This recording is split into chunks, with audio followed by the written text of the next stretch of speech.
Today we're going to look at the biggest tourist traps in Japan, and some of these may surprise you. There is so much to do in Japan, so make sure you spend your time and money on the things that deserve it. Let's dive into the biggest tourist traps in Japan.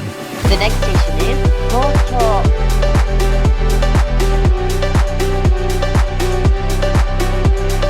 Hey guys, Hwang here, and today we are going to look at the biggest tourist traps in Japan. I will start off by saying that some of these are my own personal opinion, and some of these things are definitely tourist traps, while some are more based on preference or priorities and are just underwhelming. That being said, let's dive into it. One thing I saw on many lists of tourist traps that kind of surprised me is the Nishiki Market in Kyoto and the Squeegee Outer Market in Tokyo. Both of these places do attract a lot of tourists, and as a result, you will often find marked up prices for food, as many people come to these places for street food. Personally, when I've been to these markets, I've found that the markets weren't as extremely crowded as others have complained about, though that may be due to just the time of week and the time of year that I was there. Things are often overpriced here though, so if you are looking for cheap food, depending on what you're getting, this might not be the place. That being said, it is an experience to be in a market like these with potentially good food too.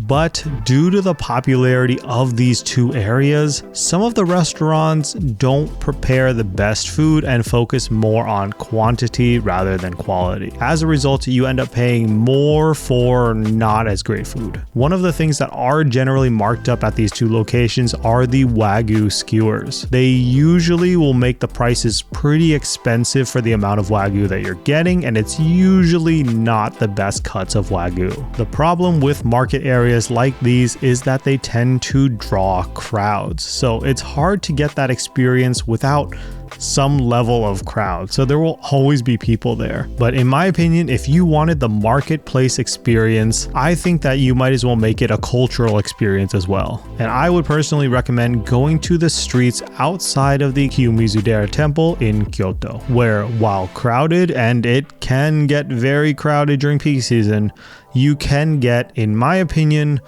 one of the most traditional street shopping experiences in Japan.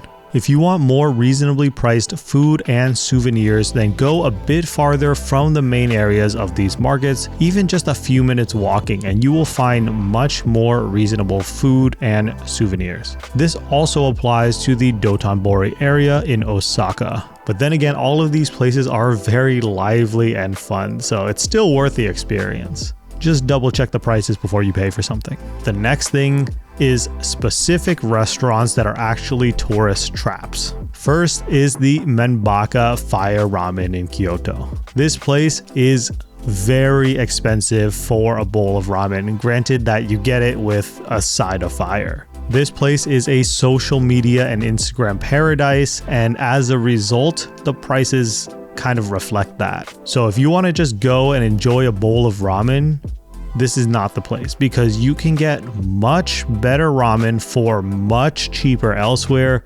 just without the fire. The next tourist trap restaurant is the Samurai Restaurant Time in Shinjuku, Tokyo. This is the successor to the robot restaurant that closed down in 2020, if you remember that. This is an over-the-top performance restaurant, though the main thing here is the show, not the food. Basically, the show is almost 2 hours of sensory overload. Lots of performers, lights, sound, and insanity. It's not for everyone. It's kind of like if a pachinko parlor was a show. But just like anything else on this list, some people will want to do it, and if that's you, that's fine. But if you are just looking up popular things to do and aren't aware that they are tourist traps in nature, then this is to help you make a decision on whether or not it's worth it for you. Nearby, there is also the Shinjuku Ninja Live Show, which is a ninja themed, slightly less over the top performance, but like if ninjas were at an EDM rave. Tourist trap, in my opinion, yes. But if you are into ninjas and raves, then go for it. If you wanted to check out a Japanese performance that is a bit less of a tourist trap and is much less intense, then try getting tickets to AKB48 shows, which are hard to get, but with their recently renovated theater and cultural significance, could be worth the watch. Honestly, as far as performances go, I would love to hear some of your thoughts and suggestions on things that you actually enjoyed and thought were worth it in the comment section down below. So swinging back to restaurants along the same line, there are bars and clubs in Shinjuku, mainly around the Kabukicho area, where you will find clubs and bars all over the place, a lot of them with people standing outside to try to lure unsuspecting tourists into scam situations. Basically, they're trying to get your money and they will upcharge drinks and things like crazy, and they will do whatever they can to get money out of you. So basically, in short, if you are approached by someone trying to lure you into something, don't do it. This might sound like common sense, but just keep that in mind while you're there. There are plenty of bars and clubs without scammy people trying to lure you in, so go there instead. There are even some secret speakeasy bars in Japan, which are pretty neat if you want to check out something, although a lot of them are non-alcoholic, so you may want to look into that first before going. Some of them are pretty cool with various tasks that you need to do in like random corners or secret words that you need to say to someone, but I won't spoil all of those now. The next one is a bit controversial, and that is animal cafes. Animal cafes are very popular in Japan, with many different kinds going from micro pigs to penguins, snakes, otters, owls, capybaras, and much more, including the typical cat and dog cafes as well. So the tourist trap part of this is that many of these places are, one, not designed to house these animals properly, and two, may not necessarily treat the animals properly, especially given how much human interaction they receive at these places day to day, and a lot are just designed to make money. I will say that not all of these places are inhumane tourist traps, with some animals like cats, for example, being used to humans, and some of these places do take better care of their animals than others. But as a whole, I find it hard to imagine that all of these places would be ideal conditions for these animals that are typically not in contact with people at all. Along these lines, the Ginza Goldfish Museum is also questionable in terms of taking care of the fish, as there are many of them in small bowls here. I'll leave this up to you to decide. Another secondary thing along this line is the Nara Deer Park. This area is absolutely famous for its wild deer, and you will find special crackers that you can buy to feed the deer here. You know how in many other places there are signs not to feed the wildlife? This is the opposite of that. There are around 1,200 deer here, and vendors and vending machines that sell special rice crackers, which the deer apparently really like. Sometimes a little too much. There have been many stories of deer getting aggressive when they see that you have food and trying to get more. If you were to go here, the recommendation is not to feed the deer closest to the vendors, as these are typically the ones that are most used to humans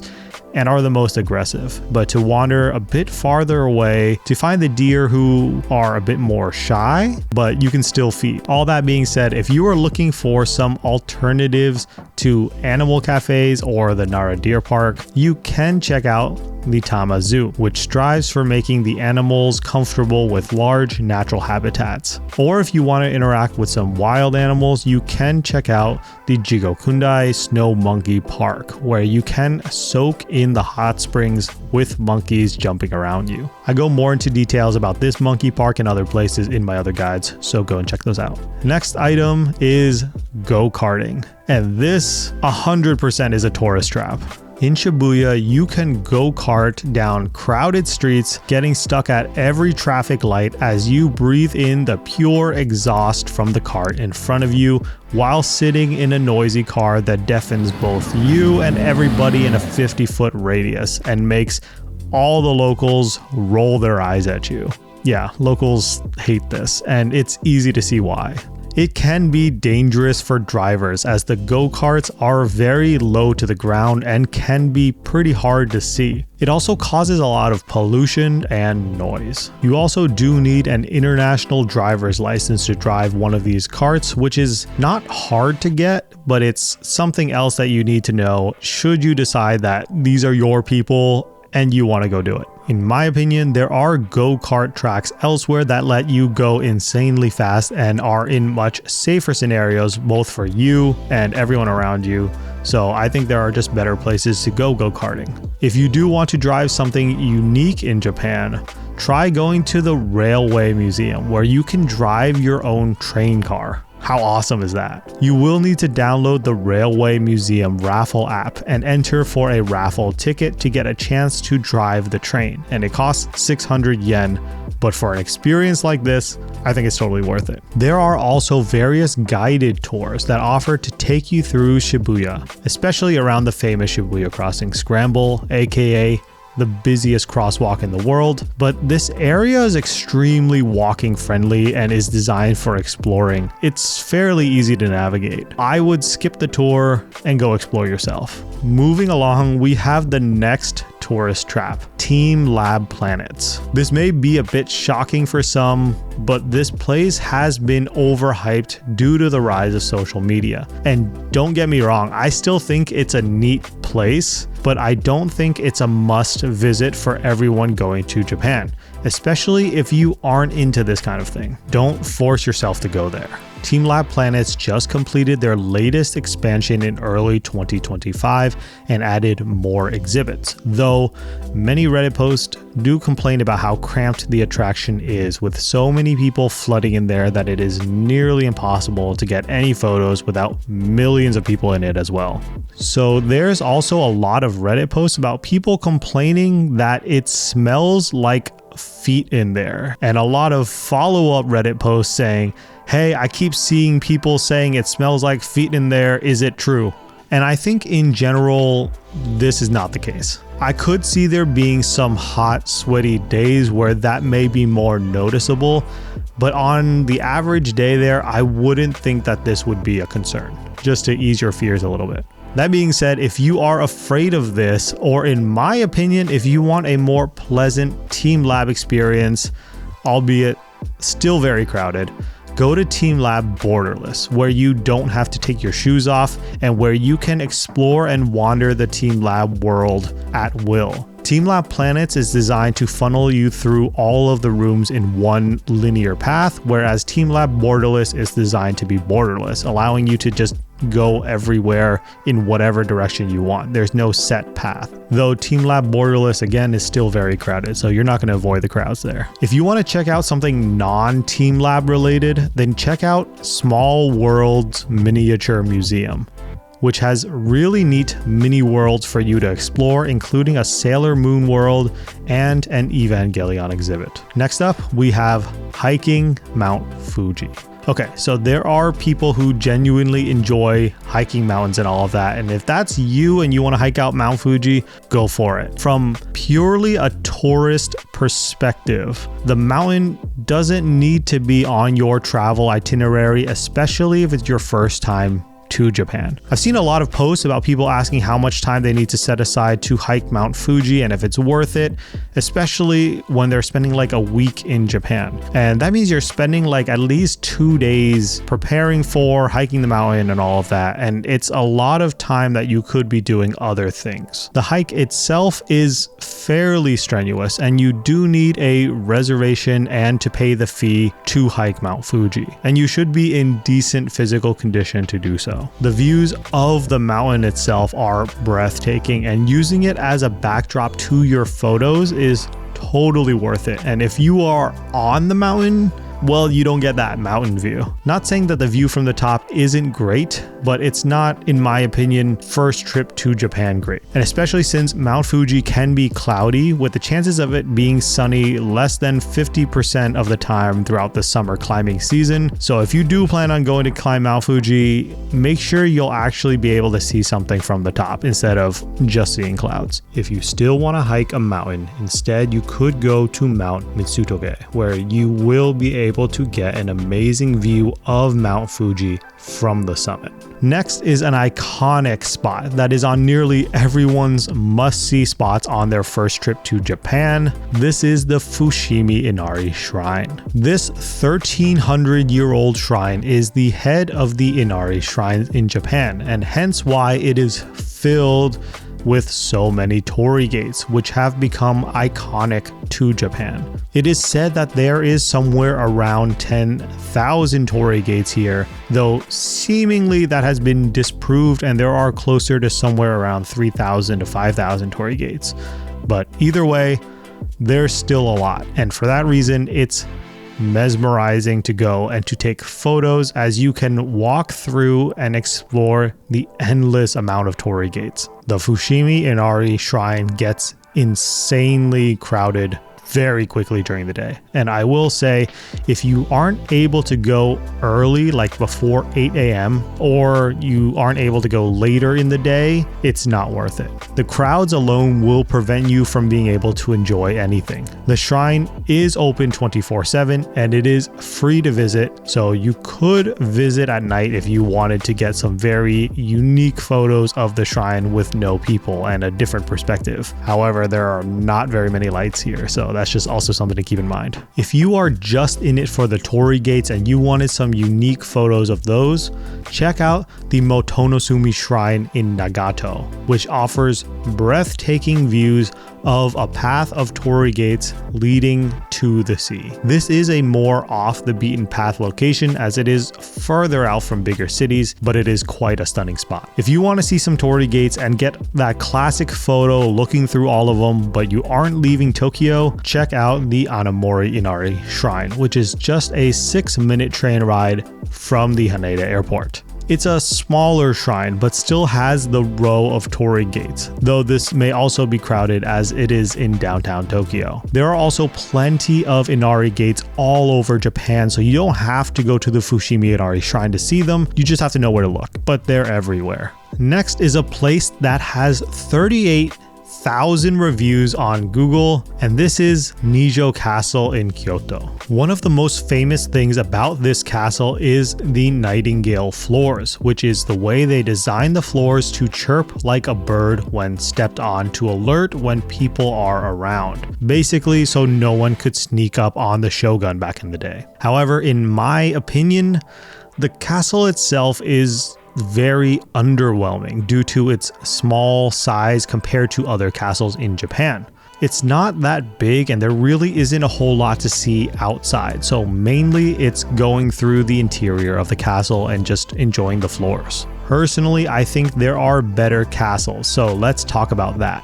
Osaka Castle will take your breath away, and it is stunning. The massive park around the castle provides amazing views as you view the castle from different angles. The castle itself does have an admission fee, but the park around the castle is free. The inside of the castle, however, is not historic as the castle was rebuilt and renovated less than 100 years ago, and the inside is a fairly modern museum. Also, the largest and most visited castle in Japan is the Himeji Castle.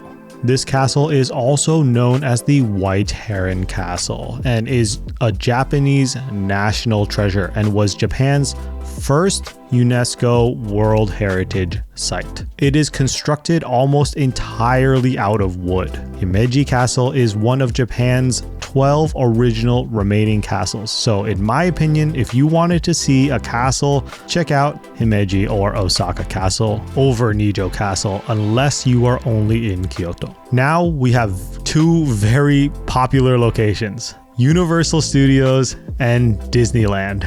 Universal Studios in Japan was already popular, and then they released Super Nintendo World, making its popularity skyrocket. It is the third most visited amusement park in the world. The park itself is great if you really like amusement parks, but overall it's really similar to other Universal Studios amusement parks around the world. Plus, Super Nintendo World opened in the Universal Studios theme parks in California and Florida in the United States, so it's less unique now. As for Disneyland, there's a handful of Disneyland theme parks all over the world. So unless you are a Disney fanatic who intends on visiting every single park, then for me personally, Disneyland is a pass. Instead of Universal or Disneyland, I would opt for a location that there is only one of in the world, and that is Disney Sea. This park, as you can imagine, is nautical themed and has a different vibe than Disneyland, though still feeling like a Disney themed park with all the familiar Disney characters.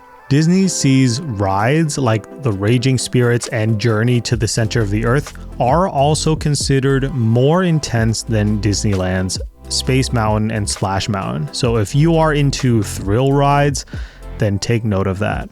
Though that being said, not all of the rides at Disney Sea are intense, just that the ceiling is higher for intense rides at Disney Sea. The Toy Story ride is plenty of fun, though we did wait 2 hours for that ride. And the 2000 Leagues Under the Sea ride was also pretty amusing, which had a much quicker line. Sinbad's Storybook Voyage was also a unique ride with songs and a story as you journey through to save Sinbad's homeland. The new Fantasy Springs area of Disney Sea is also worth checking out with the new Tangled ride and Frozen ride. And when I was there in late 2024, there was a reservation system required to get into Fantasy Springs, so I wasn't able to get in there. But since then, they have gotten rid of that, so now you can go into Fantasy Springs as part of the whole Disney Sea park experience. Another location that to me is underwhelming is the Arashiyama Bamboo Forest. The forest itself is fine and is nice, but it is crowded, and if you don't go super early in the morning, it can get pretty packed. Also, for a good distance from the entrance itself, deep into the forest, there is a power line that runs along the path that makes for some very unflattering photos. So to get anything really good, you have to make your way much farther in, which while in and of itself is not a problem, it's a lot of potential scenic space that I think could have been preserved.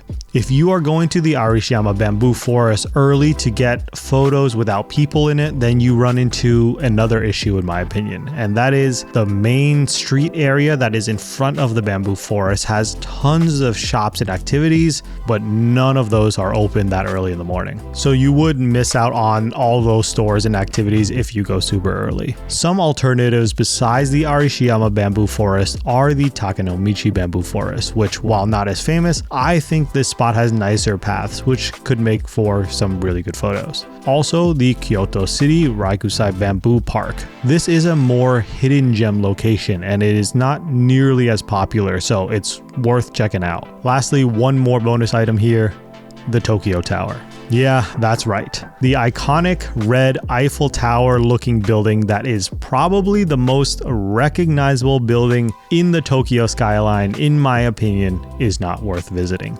Why? Well, the Tokyo Tower is beautiful to look at, but the observation deck is underwhelming. It's not the tallest in Tokyo, and without being able to see the tower, the skyline seems a bit lacking. It also costs money to go up the tower, and there isn't a ton to do around the base of it. If you want a better view, consider going to the Tokyo Skytree, which is the tallest tower in the world, or the Shibuya Sky, which has stunning 360-degree views of the city with a chill area to lounge on the roof. And lastly, but most importantly, the cheapest option, the Tokyo Metropolitan Government Building, which is indeed free and can give you a much more pleasant viewing experience if the weather isn't great, as it is completely enclosed indoors, unlike the Shibuya Sky. The Tokyo Metropolitan Government Building also has a world record-breaking light show on the side of the building itself at night, so that might make the trip even more worth it, being able to do multiple things there, all for free. After all of this, I'm sure that there will still be plenty of people that will go to these attractions, and I will even be back to some of these places on my future visits to Japan. But if you are planning your first trip to Japan and trying to figure out what's worth your precious time on that trip, hopefully this helps you figure out